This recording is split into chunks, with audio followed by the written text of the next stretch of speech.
Selamat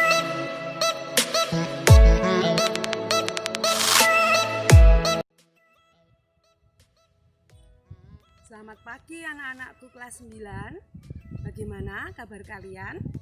Baik kan? Pada hari ini kalian bertemu lagi dengan Bu Vita dengan pelajaran yang sama, yaitu Bahasa Indonesia. Sebelum kita mulai pelajaran Bahasa Indonesia, Bu Vita mengucapkan selamat kepada kalian yang saat ini sudah menginjak di kelas 9. Tentunya kalian sangat gembira dan bangga, bukan? Nah, dengan semangat yang baru, mari kita belajar bahasa Indonesia bersama-sama agar kalian lebih memahami tentang materi bahasa Indonesia ini. Oke? Untuk pertemuan pertama ini, kita akan mempelajari tentang laporan percobaan. Apa itu laporan percobaan? Ayo kita belajar bersama-sama berikut ini. Pada saat ini kalian akan belajar tentang mengenal teks laporan percobaan. Ya, diambil dari kompetensi dasar 3.1, mengidentifikasi informasi dari laporan percobaan yang dibaca dan didengar. Dan kompetensi dasar 4.1, menyimpulkan tujuan, bahan atau alat, langkah, dan hasil dalam laporan percobaan, dan atau. Nah, anak-anak, untuk mengenal teks laporan percobaan, ya, kalian harus paham apa yang dimaksud dengan teks laporan percobaan. Pengertian dari teks laporan percobaan adalah teks atau sebuah tulisan yang dibuat oleh peneliti. Peneliti di sini ini bisa individu atau kolaborasi, ya, atau kelompok. Nah, tujuan dari teks laporan percobaan itu adalah untuk memberikan informasi kepada pembaca hasil penelitian yang telah dilakukan. Ya, jadi setelah melakukan penelitian atau percobaan, hasilnya diinformasikan. Ya. Nah, ciri-ciri teks laporan percobaan. Yang pertama adalah fakta. Ya, fakta maksudnya apa yang dilakukan, ya, dalam melakukan percobaan itu pasti, nyata, dan dapat dibuktikan. Ya, jadi harus fakta, ya, nyata. Tuh. Yang kedua, lengkap. Mengapa lengkap? Ya, teks laporan percobaan itu harus lengkap agar apa yang kita sampaikan itu dapat bermanfaat bagi pembaca. Ya, karena dengan informasi yang lengkap itu, orang dapat memahami secara utuh apa saja hasil dan data pada teks tersebut.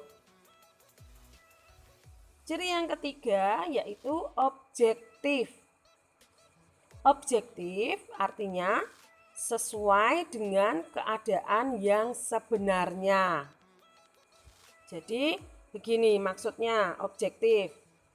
Kalian pasti pernah mendengar bahwa bakso itu mengandung boraks atau pengawet. Nah, di dalam percobaan itu harus mempunyai hipotesis atau dugaan awal. Jadi kita menduga bahwa bakso itu pasti ada boraksnya. Nah, untuk membuktikan itu, ya, kita melakukan penelitian atau percobaan. Nah, hasilnya bagaimana? Apakah benar bakso itu mengandung boraks atau tidak?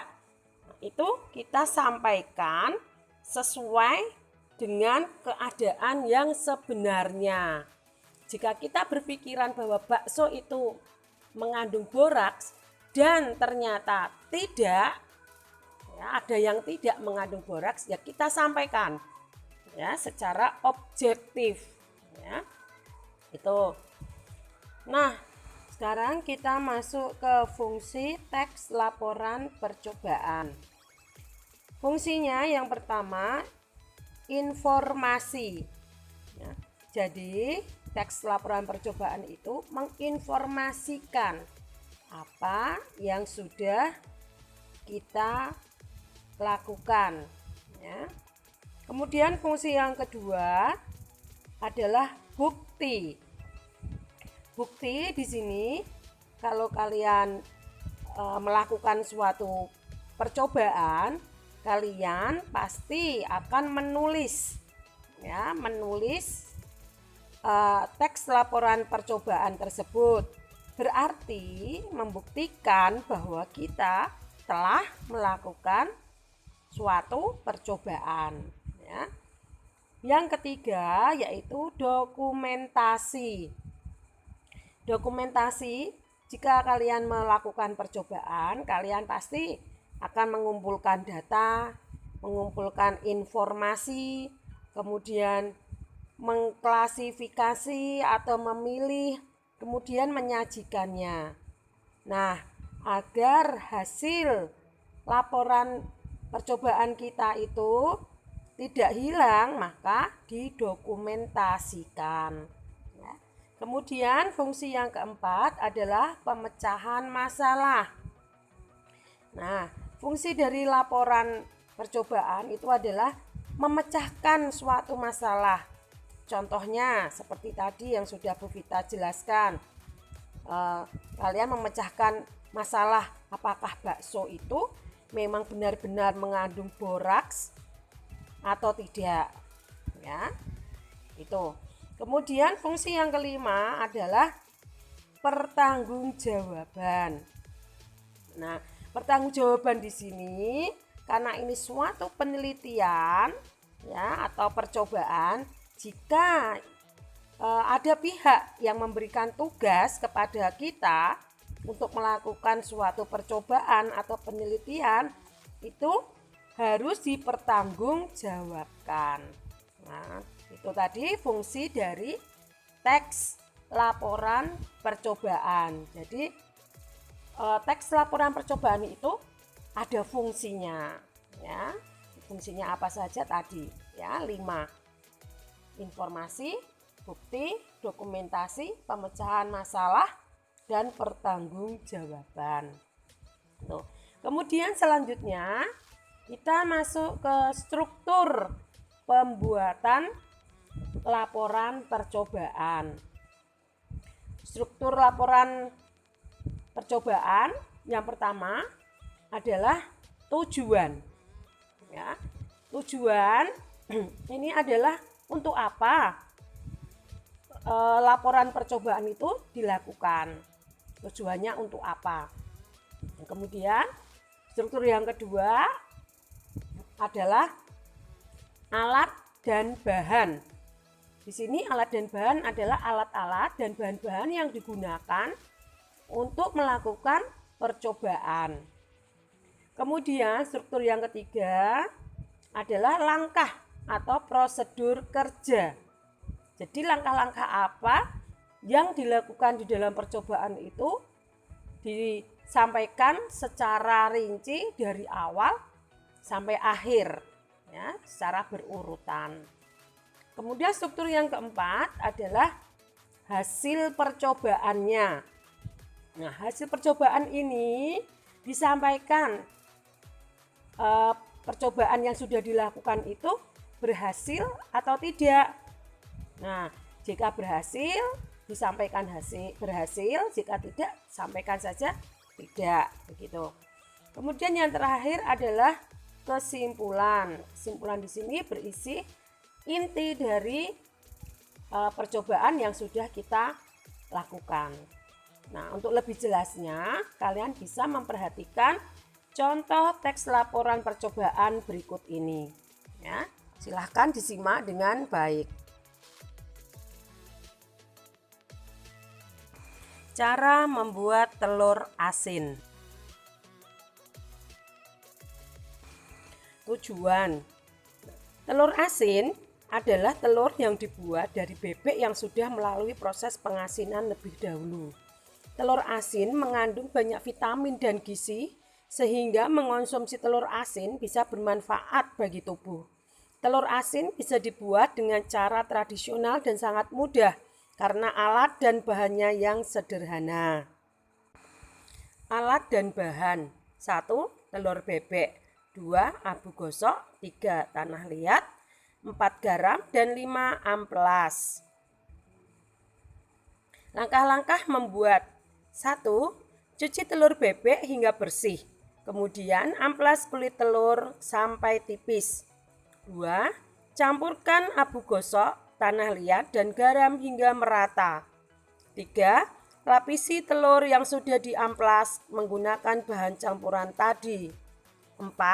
Diamkan telur pada suhu ruang hingga 20 hari atau 3 minggu. Hasil: telur bebek yang dibuat melewati proses pengasinan seperti di atas menghasilkan telur asin yang sempurna dan lezat. Telur asin ini sangat cocok dikonsumsi bersama nasi putih. Telur asin ini membuat varian konsumsi telur bebek jadi lebih banyak dan tidak begitu amis. Yang terakhir adalah kesimpulan. Pembuatan telur asin di atas menghasilkan kandungan gizi yang cukup lengkap dan cocok dikonsumsi oleh segala usia. Namun, bagi penderita darah tinggi tidak disarankan mengonsumsi telur asin karena kandungan garamnya yang sangat tinggi. Meskipun kandungan gizinya lengkap, tetapi telur asin tidak dianjurkan dikonsumsi dalam jumlah banyak. Demikian tadi kita mempelajari tentang laporan percobaan. Bagaimana anak-anakku? Sudah jelas? Pasti kalian sudah jelas karena kalian anak-anak yang cerdas dan pintar. Nah, tetap semangat ya, tetap belajar di rumah, dan Tuhan Yesus senantiasa memberkati kalian. Terima kasih.